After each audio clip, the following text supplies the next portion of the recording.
Hey guys, welcome to my top 10 Wilds of Eldraine cards that work in a standard Reanimator deck.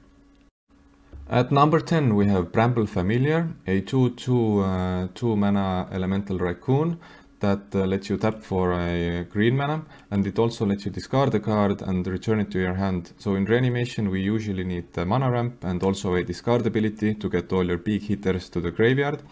And if the early Reanimation doesn't work out, you can also play it for its fetch quest sorcery that lets you mill 7 cards and put a creature or enchantment or a land card to the battlefield. So for example, get a Titan of Industry or any of the good enchantments.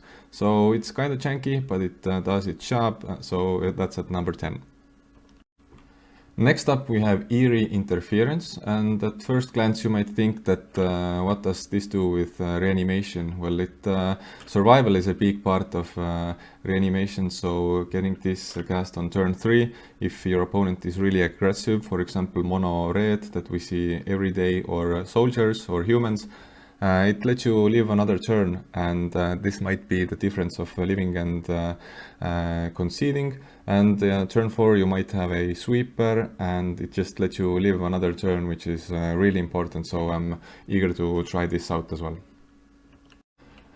Back for Seconds is a sorcery speed reanimator that lets you return 2 creature cards from your grave to your hand, and if you bargain for it, then you can put a mana value 4 or less into the battlefield, for example Sheoldred, Archfiend, or any of the good 4 drops or 3 drops if you have any. I guess it's decent, but it also costs only 3 mana and 1 black, so you can splash it into other colors, and I think it has potential. At 7 we have Rankless Prank. It's 4 mana 2 black sorcery, and you can choose 1 or more. Each player discards 2 cards. Actually in black it's really hard to discard your cards. Liliana is one of the best discard abilities in standard. Also sacrifice 2 creatures. If you don't have any creatures, then your opponent sacrifices 2 of his creatures.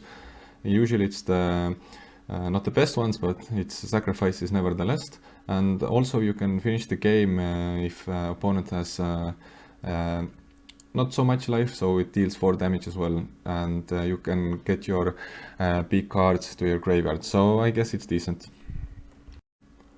Likeness Looter is a 2-drop 1/1 fairy shapeshifter with flying, and as the name says, it's a looter, so you draw a card and discard a card, which is really important. And also it makes a copy of target creature in your graveyard if you pay the mana value of it.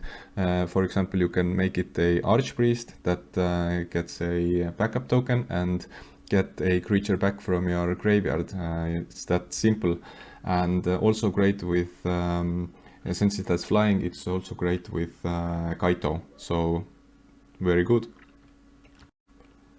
Lich Knight's Conquest is a 5 mana sorcery that lets you sacrifice any number of artifacts, enchantments or tokens, so it's any bargain you can make, and return that many creature cards from your graveyard to the battlefield.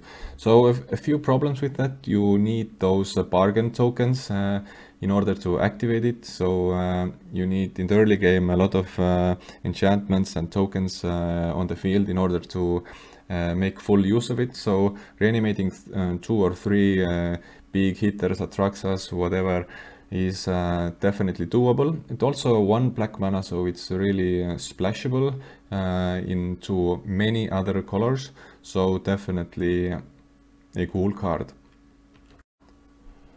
Besiege the Mirror is a 4 mana 3 black and 1 any color sorcery that lets you search a library for a card, so it's pretty much a tutor, but if you bargain it, you can cast a 4 mana or less card without paying its cost. For example, you need a board swipe, you can search Depopulate with it, cast it, the board is clear, and you can start all over again. Also, the thing with the Reanimator is that you definitely need the Reanimator spell. For example, the 5-drop Invasion of Tolvada. If you don't have it, then your combo is not working, so you can search for it and play it next turn, or you can play Shelly with it if you bargain. I think it's really good and definitely sees a lot of play. Collector's Vault is a 2 mana artifact that lets you loot, so draw a card, discard a card, and also create a treasure token. That's exactly what the Reanimator needs. Mana ramp and discard ability. It also costs 2 any color mana, so and also it's really difficult to remove because there's not too many artifact removal. So turn 4 Portal Atraxa is still on the menu if you play this on turn 2, and it really fits all the colors because it's colorless, so really looking forward.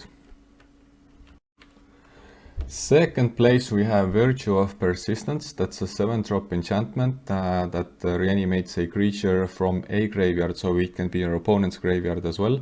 Every upkeep, which itself is an awesome card, and also you can play it for its sorcery adventure that gets -3/-3 and you gain 2 life. In that case you have to exile it and you can't really use it unless you have the mana for it, so can't really cheat what we like to do. But it really works well with Spirit Sister's Call, so you get it into your graveyard and sacrifice an enchantment and get it back. So next turn you get a creature back every turn, and it's really cool in terms of these kinds of combos, so definitely a good one. And our number 1 is Charming Scoundrel, which is a 2 mana 1/1 human rogue with haste, and it lets you choose one, discard a card, then draw a card, create a treasure token, or create a wicked roll attached to target creature you control. So Reanimators really need all 2 first ones, so a looting ability and a ramping ability in order to get turn 4 Portal or Atraxa, whatever you play. So it lets you fix your mana, discard a card, so you only get 1 of these, but you have to pick and choose what you need at that particular moment. You might have other loot cards, and I think most likely you're going to use it for a treasure token, but getting it into a 2/2 is also decent. So tons of possibilities with this card. Also, if you already have a portal, you can get it back and use its ability and again, which leaves it as a number 1 card in Reanimator. So this has been my Wilds of Eldraine top 10 Reanimator cards. Let me know your thoughts in the comments. What kind of combos are you using? What kind of cards did I miss? Maybe you have some other suggestions. And really excited for the new set. I usually play Reanimator decks, so if that kind of playstyle seems to interest you, then drop me a like, and also consider subscribing to the channel because I'll be making a lot of content on the reanimation side of Magic. So thank you guys for watching and have a good one.